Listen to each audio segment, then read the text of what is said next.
Que loucura, né? O Mateuzinho, aquele Matheus França, lateral direito do Flamengo, que treinou durante uma semana no CT Joaquim Grava, inclusive participando do treino aberto, que foi anunciado pelo presidente Augusto Melo como um jogador que viria por empréstimo do Flamengo. De repente, não houve acerto, voltou para o Rio de Janeiro, aquela coisa toda.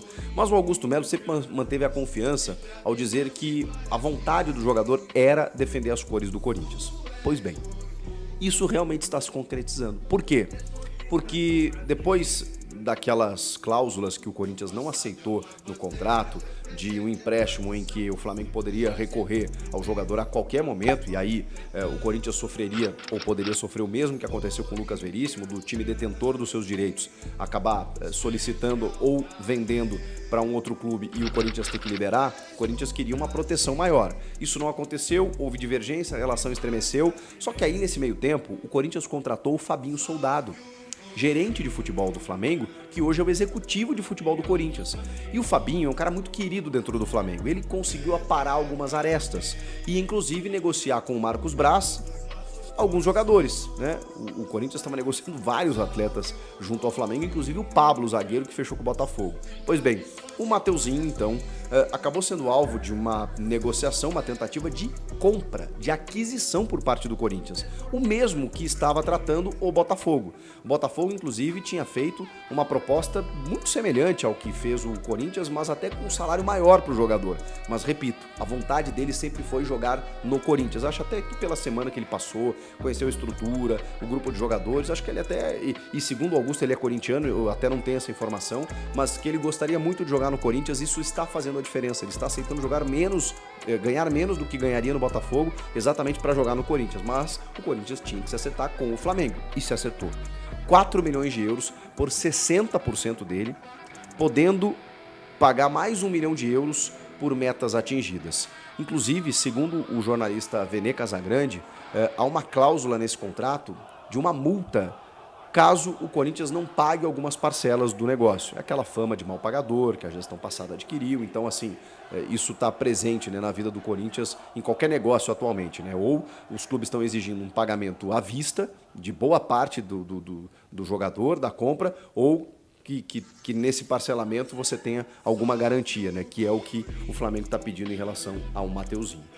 Até o Grêmio estava na parada para tentar contratá-lo, ele nem quis ouvir, ele queria jogar no Corinthians. E ao que tudo indica, o negócio está muito próximo de acontecer. O Mateuzinho será jogador do Corinthians, mas agora em definitivo, não mais numa condição de empréstimo. Eu falei na manchete do vídeo que o Corinthians está negociando com meias. Sim, está tentando a contratação de alguns meias, e eu vou citar 2 aqui. Lembram daquele vídeo vazado, entre aspas, né, na sala da presidência, em que o Augusto fala num meia de 1,90 m? Eu até falei aqui, olha, eu acho que ele se confundiu, pode ser que ele tenha falado num jogador de 1,90 m, que é o Pedro Raul, e depois um meia, porque é muito difícil achar meias, né, de 1,90 m. É muito difícil, né? Até citei alguns exemplos, né? Pogba, Talisca, qual foi o outro que eu citei? Enfim, é muito difícil, né, você ter meias dessa estatura. O portal Meu Timão descobriu qual é esse jogador de 1,90 m que o Corinthians negocia, está tentando. Trata-se de Hernani. Hernani, que tem 1,88 m de altura e que foi revelado pelo Atlético Paranaense. O Hernani, ele está no futebol europeu já há algum tempo. Ele foi negociado em 2017 ainda pelo Atlético Paranaense para o Zenit da Rússia, um clube que o Corinthians tem muitas relações, né? Mas ele não está mais no Zenit, evidentemente, né?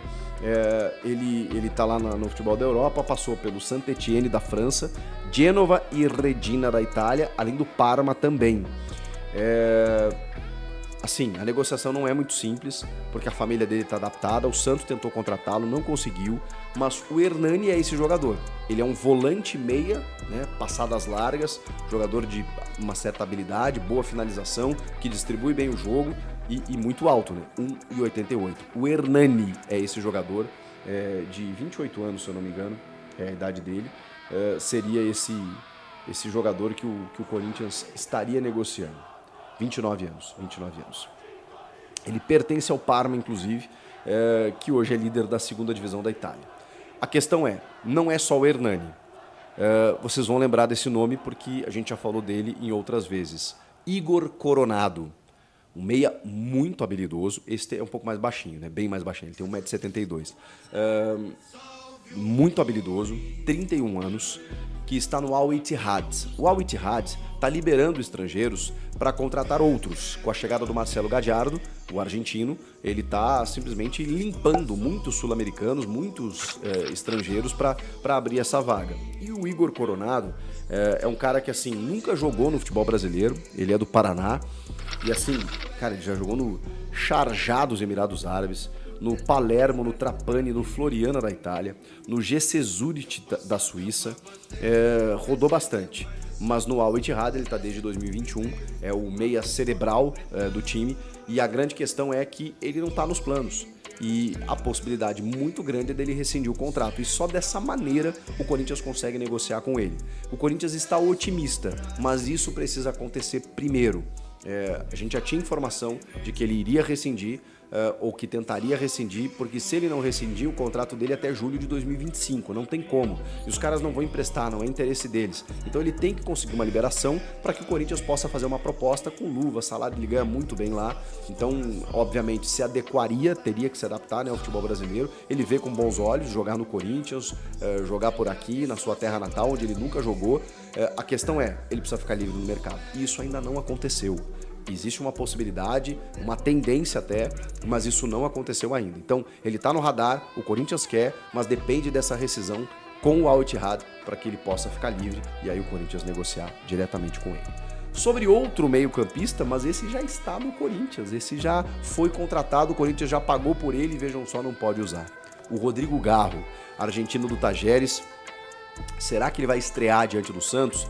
Muito provavelmente. E olha, deve estrear mesmo, né? Porque o Pedro Raul chegou na quinta-feira, vou fazer uma figura aqui, chegou no aeroporto, os caras já botaram o uniforme dele e dizer, aquece aí que nós estamos indo pro jogo. Foi mais ou menos isso que aconteceu, porque ele tem 2 treinamentos e o Mano Menezes já escala ele como titular no domingo, diante do Novo Horizontino. A necessidade está tão grande que é dessa maneira que os reforços estão chegando. E o Garro, cara, está se nutrindo grande expectativa sobre ele. Não só da torcida, os próprios companheiros estão dizendo, pelo amor de Deus, a gente quer ver o Garro jogar, ele vai nos ajudar muito e tal, porque ele está assombrando nos treinamentos. 25 anos, é um meia realmente muito habilidoso e o Corinthians não tem um meia armador hoje, né? O Mano Menezes estava quebrando a cabeça para montar um time, até tem o Matias Rojas, né? Seria esse cara, mas também não está conseguindo performar tanto assim. O Rodrigo Garro, então, pode ser liberado desde que ele entre no bid nesta terça-feira. Nesta terça-feira ele precisa entrar no bid para jogar na quarta-feira. Na verdade ele pode entrar no bid até às 19 horas da quarta-feira mesmo. Mas a tendência é que ele entre nessa terça. Por quê? Porque vai estourar o prazo que a AFA tem, a Associação de Futebol Argentino, para mandar para a CBF a documentação. São 7 dias, desde o dia 31 de janeiro, o Corinthians pagou o que precisava, conseguiu emitir essa liberação junto à AFA e a AFA teria 7 dias para enviar à CBF. Normalmente isso acontece antes, não aconteceu. Então o prazo limite é essa terça-feira, não tem mais para onde correr, gente. Porque se a AFA não liberar essa documentação para a CBF nessa terça-feira, bom, aí o Corinthians vai até a FIFA e causando aí últimas consequências aí, quem sabe, para o clube argentino, até para a AFA, sei lá, enfim, vai sobrar para alguém, porque o Corinthians tem base legal para poder fazer a sua cobrança. Ele pagou o jogador, ele pagou o que estava previsto em contrato, ele fez tudo certinho e falta só a documentação. E dentro desse prazo legal, a data limite é essa terça-feira. Ele entrando no bid, estreia na quarta, e aí finalmente o Corinthians já vai poder ver mais um reforço à disposição agora do técnico Thiago Kozlowski, interinamente, o cara que está comandando o clube nesses treinamentos, nessa preparação para o Clássico, enquanto não chega um novo treinador. Acabei de perguntar para uma fonte que, né, é uma fonte que eu gosto muito, porque quando eu critico, ela aceita, a gente debate, e a gente tem a nossa relação uma relação boa de verdades. Perguntei, o técnico vai ser o Zanardi? A resposta foi não. Aí eu fiz uma outra pergunta. Pergunto por conta do regulamento. Não sei como resolveram isso. E a resposta foi, é por isso que não vai ser. Tá? Então uma fonte me disse agora, tá? que o Zanardi não vai ser o técnico do Corinthians, tá bom? Uma fonte me disse agora que o Zanardi não vai ser o técnico do Corinthians e cravou para mim, tá? Que é por conta do regulamento do Campeonato Paulista, tá? Senão ele seria o técnico do Timão. Pega essa, meu irmão! Exclusivo! Pega essa, meu irmão! Isso. Segura essa! Quem vai ser agora o novo técnico do Corinthians, hein, velho? Vamos recomeçar, né? Vamos recomeçar agora a busca, né? Em relação ao novo técnico do Corinthians. Não tem técnico para quarta-feira. Meu amigo Borso, né? Professor de Direito, né? Mestre. Ele estava explicando para mim, ele falou: Samir, o regulamento não permite que um auxiliar técnico comande o time na competição. O Zanardi não pode comandar o time. O Zanardi não pode comandar o time do Corinthians no Campeonato Paulista. E o Thiago aí, que foi rebaixado junto com o Curitiba, que é o auxiliar, também não pode. Essa é a verdade. Porque o regulamento do Campeonato Paulista não permite que um auxiliar técnico comande o time. Ou o Corinthians faz um contrato com o Thiago, de técnico, para que ele assuma o time até quarta-feira, né? Assuma o time para quarta-feira. Esse contrato de técnico tem que ser levado para ser regularizado na Federação Paulista de Futebol. Parece que a ESPN deu, né, gente? Dando crédito aqui para ESPN Brasil. Augusto Melo ligou para Paulo Pesolano, ex-técnico do Cruzeiro, atualmente no Real Valladolid, da Espanha, se ele tinha interesse em se tornar técnico do Corinthians. A conversa entre eles foi bem breve e curta e o treinador respondeu que não tem interesse em comandar o clube paulista, tá?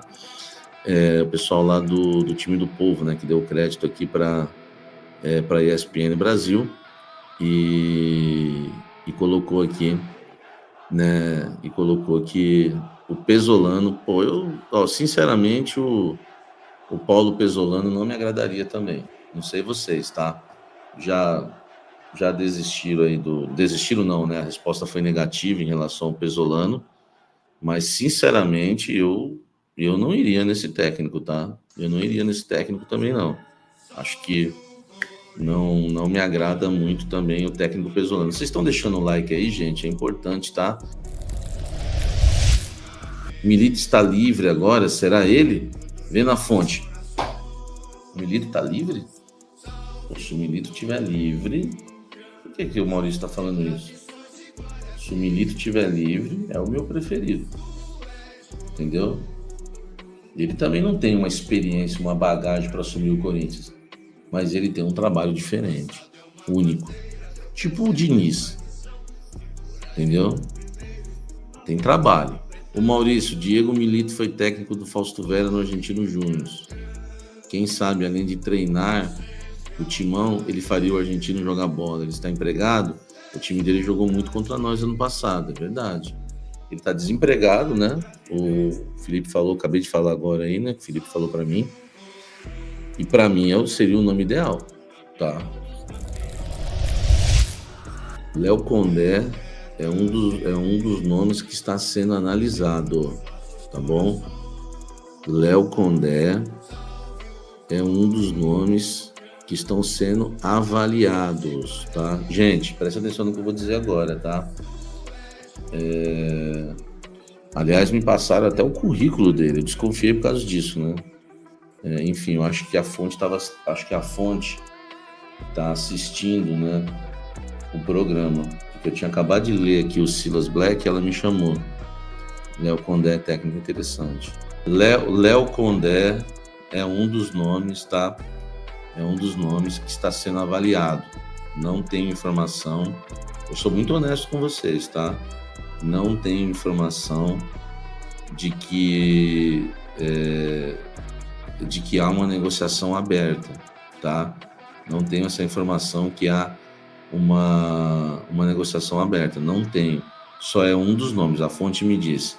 Pesolano e Léo Condé são nomes que estão sendo avaliados. O Pesolano, a ESPN deu que ele não vem mais, né? O Hermene Lucas, melhor opção seria o Cuca de volta, a Massa iria abraçá-lo, mas sempre tem a minoria mimizenta e barulhenta, como em todas as áreas da vida. Cara, o Cuca, Hermene, ele sempre, nos trabalhos dele, inclusive os trabalhos vitoriosos, ele sempre perde no início. Os primeiros 5 jogos, pá, é pancada. Tudo bem, no Corinthians ele teve até uma sorte diferente. Cara, trazer o Cuca agora. Presta atenção, gente. Vocês sabem que eu não vou entrar naquele assunto polêmico. Trazer o Cuca agora. Com as mulheres, né, indignadas. Com parte da torcida, não sei dizer se é grande ou pequena, mas é parte da torcida e não é pequena, influencia. O Mano podendo, o Cuca podendo perder os primeiros jogos. Um clima desse, a diretoria ainda tentando se encontrar, crítica para cima do que contratou o Cuca, perde o início do jogo. Não, a gente vai parar na Série B, na Série A2 do Paulista. Eu sou contra arriscar o Cuca, tá? Ouça o que eu tô falando, é a voz da experiência, já tô quase 20 anos nessa brincadeira. Meu irmão, nós corremos um risco muito grande de pararmos na Série A2 do Paulista, não vamos poder nem tirar mais sarro do Santos, né? O torcedor que ia tirar sarro do Santos, eu, por exemplo, que moro em Santos, é uma maravilha que a gente tira sarro. A gente teria até dezembro para tirar sarro do Santos, até novembro. Não vamos poder mais. Vamos correr esse risco. Minha opinião, tá, gente? Minha modesta opinião, tá? Aliás, em relação ao Cuca, na época eu falei isso. Antes de contratar, vai dar BO. Vão fazer barulho. O Corinthians é diferente, entendeu? Então, assim, eu não traria o Cuca. Não sei se vocês concordam comigo em relação a isso. Não estou falando nem pela qualidade do treinador. Estou falando pela... essa diretoria que está começando agora, cara, meu irmão, vai ferver o clube, o Cuca. Então esquece, né? Eu não traria o Cuca, porque eu acho que seria um grande risco. Não tem problema. Ó, tem gente que fala, Samir, você está certo, tá? E tem gente que fala, discordo de você. Não tem problema, tá? Discordar. Como eu disse, é minha opinião em relação ao assunto. Eu acho que seria correr um risco muito grande, entendeu? Inacreditável. O clube já está essa baderna e essa galera pedindo o Cuca, correndo o risco de causar mais alvoroço ainda. Nossa, não viajem, pelo amor de Deus, a Pamela Guimarães. É o que eu tô falando. Essa é a minha opinião em relação ao Cuca. Treta. Tudo que a gente menos precisa agora é de bagunça, meu irmão. É de treta, né? O melhor vira o Cuca, consegue barrar Maicon, Fagner, que estão andando em campo. O Cuca não é desse de barrar. Vai por mim.